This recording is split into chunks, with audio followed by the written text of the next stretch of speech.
Welcome, David Lindsay, onto the me&my Health Up podcast show today. How are you? I'm fantastic. Thank you, Anthony. And thank you so much for having me as a guest on your podcast. I look forward to giving some information and some tools that your listeners can use straight away. And hopefully my energy comes through to them. I can already feel it, David. So it's certainly. Yeah, it's coming through loud and clear, and I can certainly see you're pumped up for this. And so tune in, listeners. We're certainly in for an exciting episode with David. He is a keynote speaker on vitality and human performance. So without me sharing much more, can you please share with the listeners how you have arrived at what you're doing today? Yeah, definitely, because it is a long story that goes way back to my childhood, where I've always been an athlete. When I was younger, I was ranked number 2 in New South Wales for baseball, but by the ripe old age of 13, I was sort of burnt out with that. But then I started playing rugby league and got picked up by South Sydney to play in their junior rep team. We actually won a comp with that, which was fantastic, and met a great bunch of blokes.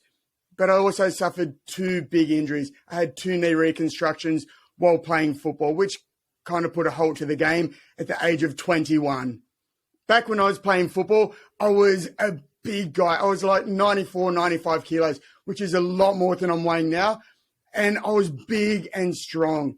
And a bloke saw me and asked me if I'd ever thought of giving arm wrestling a go. And I thought, what's going on here?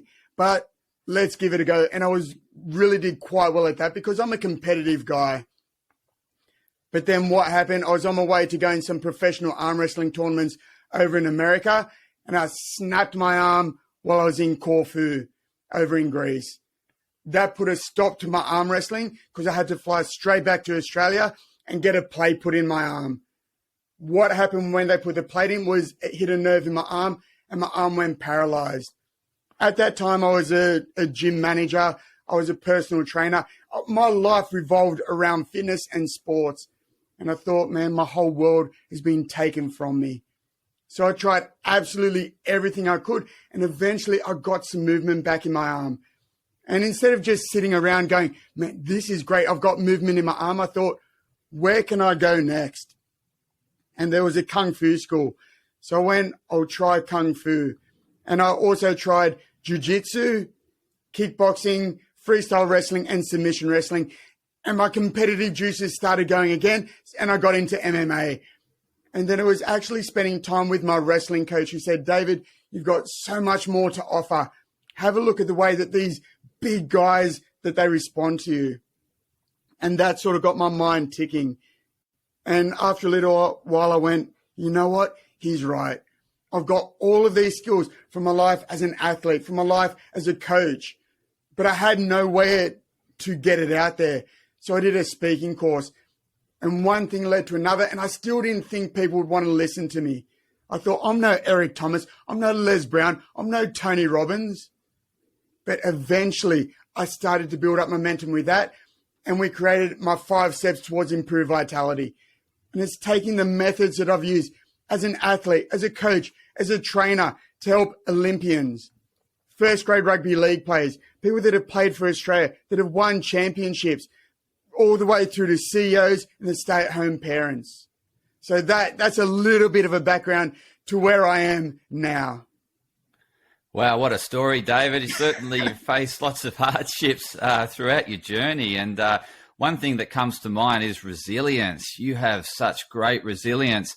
I'd love you to share with the listeners just your tips around resilience. And I'm not sure whether it goes into your 5 steps to vitality and incorporates those, but I'm sure there's linkage, definitely. But this resilience is something that really stands out from your backstory. So please share in terms of how you stay so resilient. Yeah, of course. I guess it's when I was growing up, I was a neglected middle child. You know, I wasn't the first, I wasn't the baby, I was the one in the middle. So I used to get thrown around quite, not literally, but I used to get sort of roughed up a little bit. I was also a little guy. So right from when I was a little child, I started playing soccer from when I was three or four. My brother was 2 years older, so my dad put me in the same team as him. So I was playing, they were monsters compared to me. So I couldn't let them walk all over me. I had to prove my worth. And I had to do that every time. So with everything that I've done, when I went from played soccer into baseball, played baseball, got to a good level at the young age of 12 at that, second best in the state, into rugby league, still being quite a little bloke and having that mindset where I have to prove myself, not to them, but I have to prove it to myself.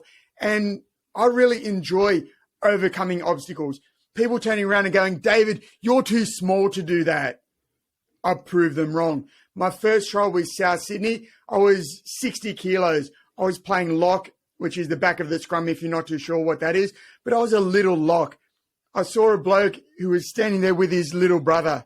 I actually thought it was his son. He was a monster. He put on his jersey, which just so happened to be on the opposing team, and it was a 5'8" jersey. And I went, what am I doing? I think I'm in the wrong age group. But I ended up tackling him 3 times by myself. I was the only one there that could get this big Islander boy down by myself. So it's constantly overcoming these things. The competitive juices, getting into arm wrestling, snapping my arm. I'm not going to let anyone or anything stop me, because the only one that can prevent me from doing what I want to achieve is me. And the same thing with fighting. Wrestling is very much a big part of the mental game, because wrestling shows you it's not the biggest, it's not the fastest, it's not the strongest. But if you're strong up in your mind, you can break down these big, strong guys. And you can feel it when you're in the clinch with them, because I'm quite a strong bloke myself. But coming up against these strong guys and being able to just hold them for a little bit, you can feel when their mind gives up. So that's a big part that's been with me through the whole time. Then getting into speaking. If you're not resilient in this, when you get the first, I'm sorry, David, you're not right for our conference, or I'm sorry, David, we just can't fit you in. I'm not going to let that hold me down. I'm not going to let that hold me back, because I know the time, effort, and dedication that I put into myself, into my craft, into my speaking. And it's just about constantly overcoming these obstacles. And that's where you learn most about yourself. Yeah, wow. It's certainly you love an obstacle. I was just wondering, as you're sharing, all the obstacles you've overcome, in your life, I was just wondering, what's the obstacle that you're I guess, overcoming at the moment? Well, we've all had a massive obstacle the last 2.5 years, and we won't worry too much about that, because everyone has been forced to be resilient, because, it happened to everyone. It wasn't just you. It wasn't just me. It wasn't just your listeners, because there was people that I know personally where they were going, oh, poor me, poor me. Whereas I was out there going, okay, I must admit, I did cry one day when they closed the gyms down, a gym that I manage. There was no more speaking events, and I've always had a job. And I was there with my wife, and we just go, I don't know what to do. I feel useless. I felt just like a drain, like I was going to drain her because she was still at work. But then within half an hour, I was up there going, okay, I've now got all of this free time. What can I do with it? What can I do to improve myself, to get my message out there? And that's also where I started a business with a couple of mates through speaking. Now, I'm a speaking guy. I'm in there to communicate my ideas to people. I'm not good on computers. You may have noticed already, we had a couple of instances before we started recording this, and I'm pretty sure it's my fault. So I'm not good with IT sort of stuff. But I found some marketers, and they knew the coaching that I was doing on the side. And they said, why don't we use this time to go online with that course? Why not use the skills that I've got and the skills that they've got to put together this course online, so that then it's not just face-to-face, it's not just local, but we can go global with it. So we use that time, because we all have 24 hours in the day. It's what are you doing in that 24 hours? Are you sitting down in the corner going, poor me? Or are you getting up and getting it done? Yeah, wow, that's inspirational. So I'd love to get into this your 5 steps to vitality, because as you've known, and you've just mentioned, we've just been through COVID. People have had to do a lot of adapting and changing and constantly, changing routines, and as a result of new restrictions being imposed, and I think what I see with my clients is that they're feeling low energy, low vitality, and really that sort of on the verge of burnout. So really keen to rip into these 5 steps to increase vitality. Yeah, 100%. And it's affected so many people. And it's not now the physical moving. Now it's the fact that we don't have the association with people, that we don't have people-to-people contact. That's really what's draining people, and it's draining them mentally. And the good thing about these 5 steps towards improved vitality is it is something that you can use in an instant to change your state. So I'll run through them quickly if you don't mind. I'll share a little bit about it, what they are, and how you can use it straight away. So the first step is we snap into action. So you need to create routines and rituals. And along with that, one of the funny things that I actually got caught out by Anthony, I was on here a little bit early because I just like to get prepared, and I had music going. And I was there bopping away to music because music is a great mood alterer. It can really help pump you up if you're feeling flat. Or if you're feeling over anxious, it can really help calm you down. So utilizing the power of music. So whether you're on your way to work, in Sydney and in most capital cities around the world, people spend hours and hours commuting to and from work each and every day. So create a playlist. We all have our phones around us. And these are such great tools. You can bring up any song you want, pump up songs, calm down songs. You can utilize that to the best of your advantage.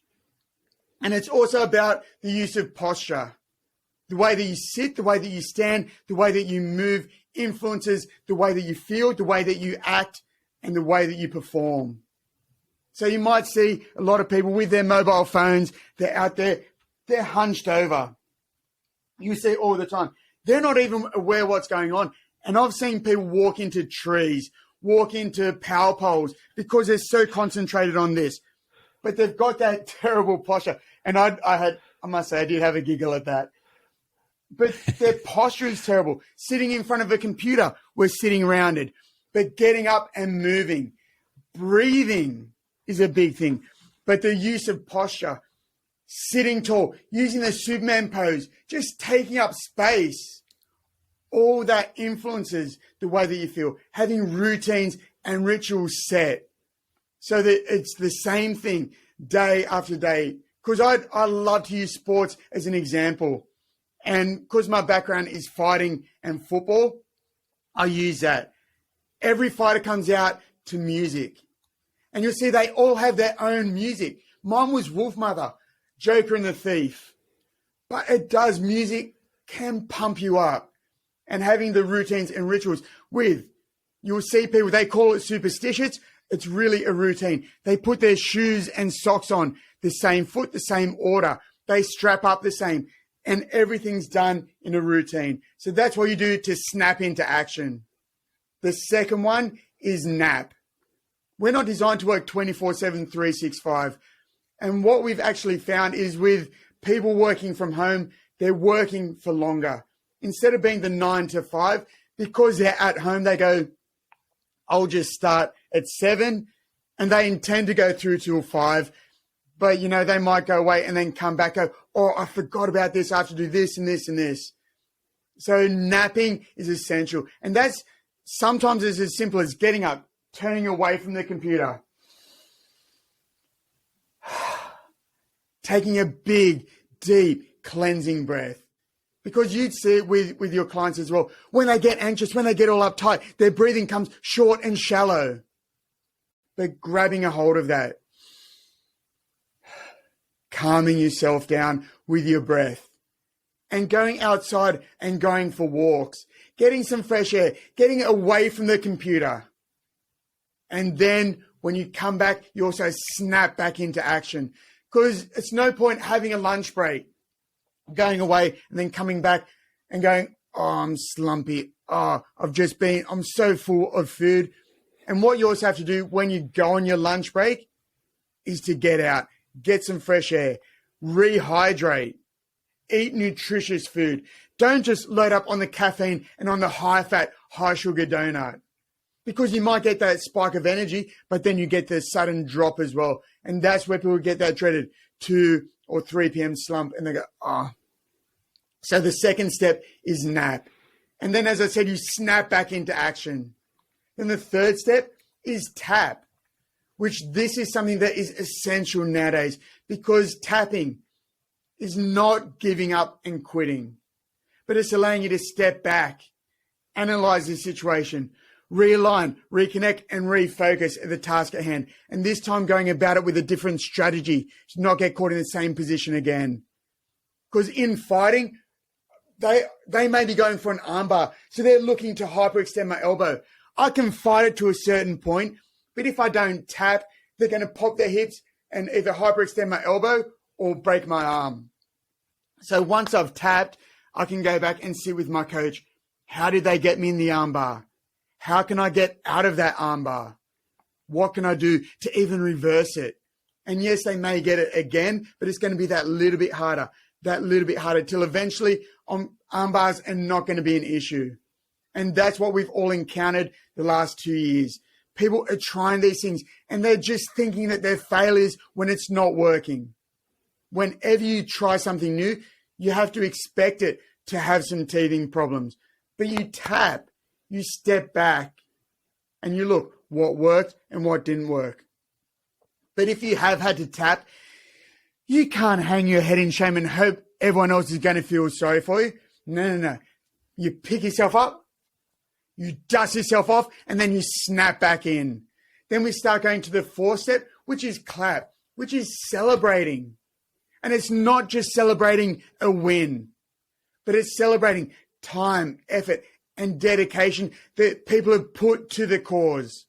And you see this all the time in sports. Every time you do something, you get a pat on the bum, a scruff on the head. Well done, David. That even happens when we do a mistake. In rugby league, when I drop the ball, my mates don't come up and lay the boot while I'm down. No, they still pick me up, dust me off, still pats on the bum, scruffs on the head. Because we know as a team, we're willing to work for each other. And businesses are a team. Because you have to look at it that businesses and sports teams, they both have their bosses. They both have their managers and supervisors. We just call them coaches and trainers. And the employees, they're the players. So everyone has to know their role. And celebrating really brings a team together, because I know that I'm willing to do more for my mate than I am for myself. And he's willing to do the same for me. Then the fifth step is recap, which is all about continuous, never-ending improvement in everything we do. In football, we do this after every match. In fighting, we do it after every fight. We sit down, we watch the video, we take down notes. We figure out what worked and what didn't work. We celebrate what worked, but then we figure out, why didn't this work? How can I improve that part? What was it about that? Do I have to do in fighting? Do I have to go do some more striking practice? How's my wrestling, my jiu-jitsu, my offense, my defense? How's my fitness? But it's all about that continuous, never-ending improvement, constantly moving forward. And in same as in rugby league, is we want problems. As a coach, we want and we need problems. But we also need solutions. So with that, that's, as a coach, we don't tell them solutions. We ask them questions, and then they come up with their own solution, because then that creates buy-in, and then it all goes back around to that ritual again to snap into action. So the 5 steps are snap, nap, tap, clap, and recap. There we go. The 5 steps towards improved vitality. Hey, awesome. Love it. And I was just thinking, you must have listened to Wolf Mother when you before you came onto this, right? I certainly had the music pumping. And yeah, like I said, it was funny how you caught me in the act, because this is all lived experience. And yes, I have read research to back it all up, but it's all lived experience. It's what I've done, what I've used and experienced that works. Yeah, I love the 5 steps. They're and they're really like that first one, snap, like get into the zone, and then the nap is sort of like you spent some time in the zone. It's time to rejuvenate and get so you can get back in the zone. And I read your LinkedIn article today, and it talked about the Pomodoro Principle. So maybe you want to share a little bit about that as well. For sure, because the Pomodoro Principle is fantastic. And I'll also touch on the Zingarnik effect a little bit after this. But the Pomodoro technique has been scientifically proven to help you retain more information and be more productive in a given time. Because a lot of people think, I'm just going to concentrate on this thing for 4 hours, however long it takes to get done. But our minds are brilliant. They know if we have 4 hours to do something, it's going to fill up that 4 hours to do it. So it's just going to amble along at a nice, slow, steady pace. And that's if you don't get distracted, because if you get distracted, that doesn't just take your attention away for that 5 seconds, but it takes you a few minutes to get back in the groove again. So every time someone says hello, you turn, you say hello. That's 3 or 4 minutes to get back in the groove. But the Pomodoro technique was named after a tomato timer. What you do, you set a timer for 20 minutes. During that 20 minutes, as I said, you don't want any distractions. You don't want people walking by. So no phone calls, no emails, no distractions. You just single focus on the task at hand for that 20 minutes. It's a mental sprint. And then once that alarm goes off, you get up, you move the body, you get away from the computer, you have the nap, which is the second step. You have some water, you rehydrate, because as a population, we're chronically dehydrated. So constantly keep up on top of your fluids, talk to people, and then you come back and you do it again and again and again. You work in that cyclic format. And then every 4th one, you have a longer break. So you go 20 minutes break, 20 minutes break, 20 minutes break, 20 minutes longer break. And you have to think of your mind as like a muscle, because it is. So you go to the gym, you don't go to the gym and try and bench 100 kilos straight away. You start off with 50, 60 kilos, and then you get used to that. Then you have to increase the stress. You increase the stress on the muscles. And with the Pomodoro technique, you might increase the time once you're good at doing that. So you'll increase it to 25, 30, 35. I'd sort of struggle to do 40 minutes because that's for elite mental athletes. Because to be single focused for that amount of time, yes, you'll be incredibly productive, but if you're not a trained athlete, you're going to be so mentally drained as well. So that's a Pomodoro technique. And the Zingarnik effect is brilliant. Now that I've read up on it and studied it a little bit, I understand it, because TV shows, soap operas, they use it brilliantly at the end of the shows on Friday afternoon. A car has gone off the edge of a cliff, but you don't know who's in that car. Do they survive? What's going on? At the end of the Friday, dun, dun, dun. So it's opened that loop, but it hasn't closed it. So over the weekend, you're going, oh, is this character in there? Are they going to survive? Oh no, what's going to happen to their kid? Oh, their pet dog. Oh, so you're constantly thinking about it until they close that loop again on Monday. So you can use that effect with your workplace. And it's a simple little thing, because once you leave your workplace and you go home, I'm sure your listeners, because I know I've done it, you go, oh, did I answer all emails? Did I do this? Did I put the alarms on? Did I lock the doors?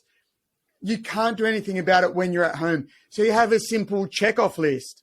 So I answered all important emails? Yes. Do I have emails ready for tomorrow? Yes. Answered all phone calls? Yes. Is there paper in the printer? Yes. Lights off? Yes. Security on? Yes. Phone, wallet, keys, yes, yes, yes. Thank you very much. So what that does, that enables you to close all of the loops that are done at work, so that when you're away from work, you're not worried about that. Your mind can fully recover from work. So that's the Zingarnik effect, and how your listeners can use it to allow themselves to fully recover. And that would be step 5 in your process, that's still right? part of NAP. The recap? So that's all. It all goes in NAP. Okay, still part of NAP. What it is, it enables you to wind down, because when you're at home, if you're thinking about stuff that's going on at work, there's still a part of your brain that's still ticking over. So you don't recover 100%. But if you've closed all the loops at work, that enables you to nap sufficiently away from work, so that when you come back, you're ready to fire and snap back into action again. Your mind isn't drained from going, did I, didn't I, did I, didn't I?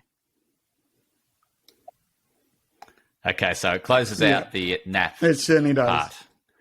Yeah, and I was thinking, the tap, I was thinking, is that like also in terms of what it's equivalent to is like asking for support. So if you're challenged and it's beyond you, and it's sort of, you go to your coach and tap them on the shoulder, or go to your boss and say, look, yeah, I've been working on it, and it's just a bit beyond me. I need a bit of help in this area. Yeah, so that right? Tap is, because what you said there is sort of an amalgamation between tap and recap. Because what that is, that's going, oh, look, this didn't work.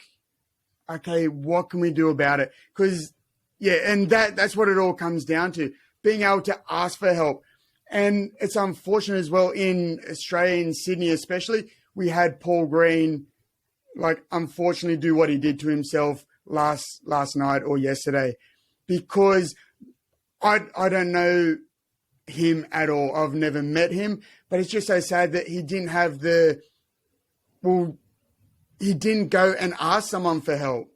So that's where you take those elements in every part of life, in business, in life, in family. Yeah, being able to ask for help, tapping, stepping back. And that's where, because when you take that simple step back, it gives you a different perspective on everything. And as I said, it's about reframing it as well. So it's not, oh, I've failed at this. It's, okay, what can I learn from that? And that's where, you go to your coach, you go to your boss, and that's pretty much on the fly. And that's the big difference between tap and recap. Tap is done pretty much on the fly. So you go to your boss and you go, this hasn't worked. And he goes, have you tried blah, blah, blah, blah, blah. And you go, oh no, sweet, I'll try that now. With recap, that's more holistic. That's a team thing to keep moving forward. Fantastic. Thanks for clarifying that. I was just wanting, before we go into, I guess, your key, what you really want to instill from this today with the listeners, I really want to give you the opportunity to share how the listeners can best connect with you. So, how can they reach out and connect with David Lindsay? The easiest way is I am on Facebook, I am on Instagram, but I do my majority of stuff now on LinkedIn. So you can easily find me there. Just do a search, David Lindsay. There'll probably be 1,000 of them pop up, but look for the handsome guy, and that's me. So I'd love for your listeners to connect with me on there, or they can also get me through email, which is david@davidlindsay.com.au. And also feel free to check out our website at Phenom Leap and our YouTube channel at Phenom Leap, which is PhenomLeap, and it's phenomleap.com.au is our website. And that comes from, you don't walk into a phenomenal lifestyle. You don't run into a phenomenal lifestyle. You leap into that phenomenal lifestyle. So that's where that came about. Awesome. And listeners, I'll include all those links in the show notes, so you can just go directly to the show notes and email David, or you can go to his website. And David, you also started up a podcast. Have. And you know who's going to be a guest on it next week? Mr. Anthony. Yay! Yeah, so go and check that out as well. That's on my website as well. So it's a podcast. It's about a dynamic company culture, because especially with what we've been in the last 2 years, company cultures around the world have sort of really just faded away. So what we're doing, we're celebrating companies that have a brilliant company culture, and we're going to find out little ways, little techniques that they've done to really get the edge over their company, because that's what this podcast is about. That's what my podcast is about. That's what podcasts in general are about sharing information and sharing not just book learnings, but real world learnings. So that's a dynamic company culture podcast. Absolutely. And listeners, I'll have that link in the show notes too, so you can go directly to that link and connect with David's podcast. And David, so your concluding words you'd like to impart with the listeners, please share them. I'd love to just remember that this life we're all about having fun, whether it's in work, whether it's at home. You perform better when you're having fun. So being part of that team, and it goes back to like step 4, is celebrate. Spend that time with your teammates, celebrating time, effort, and dedication, and you'll get so much more done. And remember, the 5 steps towards improved vitality. Use these straight away. You can, after you finish listening to this, you can get on a music. You can put it on and get dancing. Walk with power, passion, and purpose, and live the life that you deserve to live.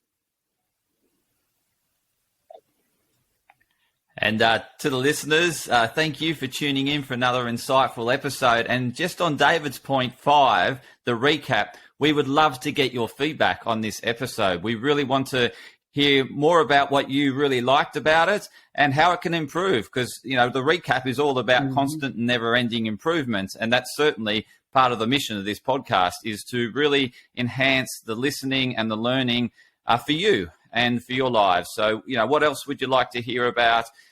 You know, if we could have David on the show again, what would you like to know more about in terms of vitality? So, listeners, please provide that recap. And if you've loved the episode, please share it with others that could also benefit from David's 5 steps to vitality.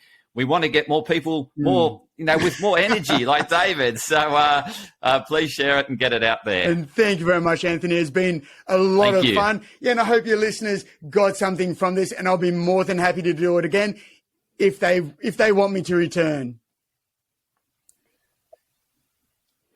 Absolutely, David. I'll let you know. And thanks again for coming on the show.